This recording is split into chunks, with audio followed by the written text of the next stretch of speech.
What's up, NIO family? It's Rey-Jay back with another video. And in this one, I want to break down what's happening with NIO, Tesla SPY, and the overall market, and to break down why NIO is seeing some downside despite the fact that the market got bought back up, and what you should be watching for approaching tomorrow. But just know that I am not a financial planner, so make sure you take nothing I say as financial advice. And also, if you guys can, please check out my Moomoo link. If you deposit $100, you're guaranteed 5 free stocks. If you deposit $2,000, you're guaranteed 30 in total, and the offer ends very soon at the end of March. Anyways, as far as the market is going, NIO is down 4% after we got some negative news. But on the other hand, we're seeing the overall market getting bought back up despite what we saw from the ISM data.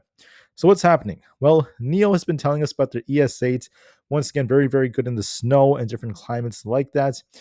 Very awesome to see this, but the share price remains bearish because of this news right here. Unfortunately, JP Morgan came out yesterday evening and they downgraded NIO. They used to say that they have a price target of $7, giving it a buy rating. Now they're giving it a hold rating, and they now think it's going to go to about $4.70 instead. So that's a bit of a downgrade. I mentioned yesterday that even though pieces of news like this come out and they could be favoring downside for the company, it is not the end of the world because we were expecting this. And for the short term, there's going to be a lot of hardships for many of these automakers, especially as we're seeing a world, excuse me, where tariffs are starting to go up, affecting trade. That's not the best of news for NIO, who are trying to expand to Europe. Despite these pieces of news, I just want to say that NIO has a lot of potential for the long term, especially once we get close to profitability. We also want to see them improve their overall sales. That's going to be the first big fate that we want to see them surpass. JP Morgan also mentioned that they think NIO is going to see 50% growth when it comes to their overall deliveries for the year. That is a lot less than what we're expecting. We're expecting them to actually double their sales with 100% growth to about 440,000 of these deliveries. So we'll see about that. We'll see if NIO delivers closer to about 313,000 deliveries or if they do a lot better. There could be more concerns because of the fact that when you look at their Twitter page, they mentioned that when it comes to their January deliveries, they did come a little bit short. But it's not just NIO that had short delivery numbers. So, yes, there's about a 37% increase compared to last January of 2024. But the issue is this is a big decrease compared to the consistent 20,000 deliveries they were getting for many months in a row. So it's a bit of a decrease. It's not just NIO who's in this trend. If you look at like companies such as Tesla, we saw their sales decrease a lot as well because of the fact that investors and people could be waiting for the Model Y refresh. And I just think that there's a bit of a slowdown right now to start off this year, but hopefully things do improve as we start to get to the summer. So it's too early to make any claims about the whole year, so just keep that in mind. But JP Morgan did downgrade NIO to a more neutral rating, saying to hold instead of buy. So that's a little bit negative, excuse me, negative news. The price price ratio came down as a result. NIO is looking a little bit weak compared to the markets. There tends to be more volatility on Thursdays. We're getting about 49.8% of the time. And besides that, there's nothing else that's too significant that's coming out. On top of this, when it comes to the market, we're looking at the fact that Google was down quite a bit after earnings came out.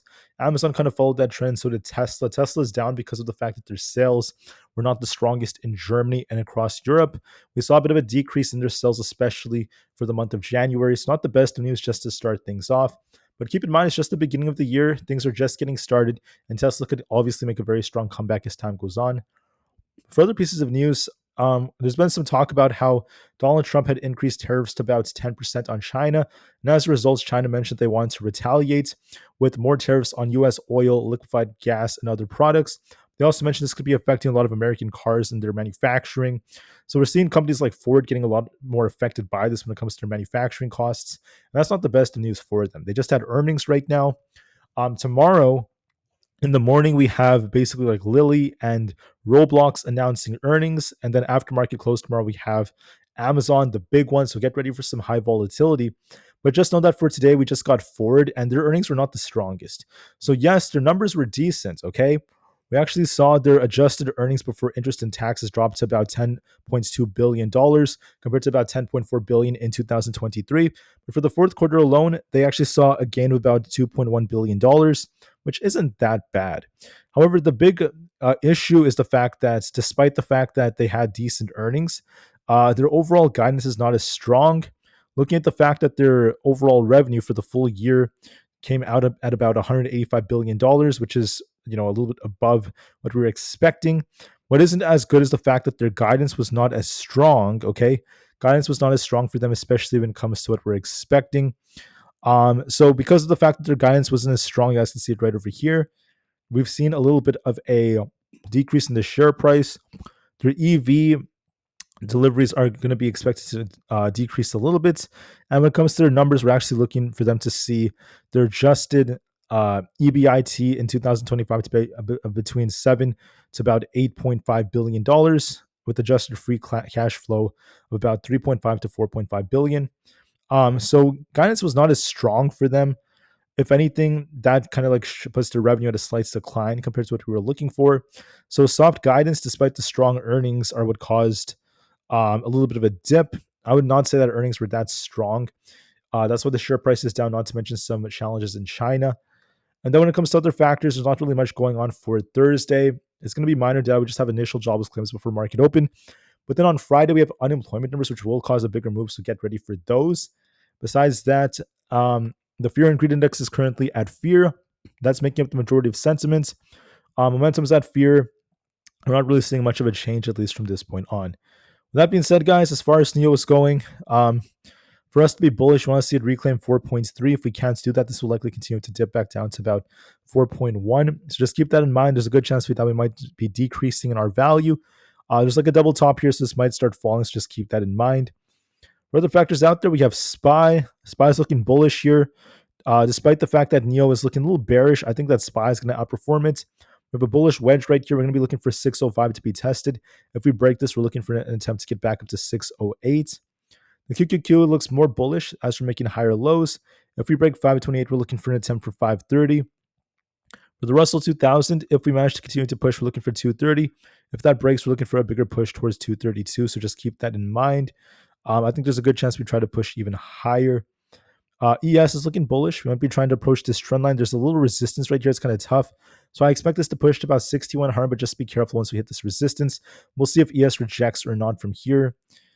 Same thing with Nvda. Not Nvda. NQ might be pushing to about 21,900. We'll see what kind of reaction we get. For Bitcoin, we're on a bit of a downtrend here. We'll have to see if the support holds at 96,000. If it doesn't hold, we're looking for a dip to about 95,000 flat. For Nvda, we're trying to push up to about 126.6. I do expect that for tomorrow, so please keep that in mind. For others out there, we have Tesla. Tesla's looking a little bit more bearish as we lost support at 380. We have to reclaim this, but because their sales are looking weaker, we could be dipping closer to about 370 flat than 368. There is a bearish wedge break here, so we're seeing a lot of EVs kind of following this trend. This is not the best for NIO. Aapl pushed to fill this gap. We need to break 232 to continue to push to fill this other gap up here. It's going to be a tough resistance, so watch 230 as support and 232 as resistance.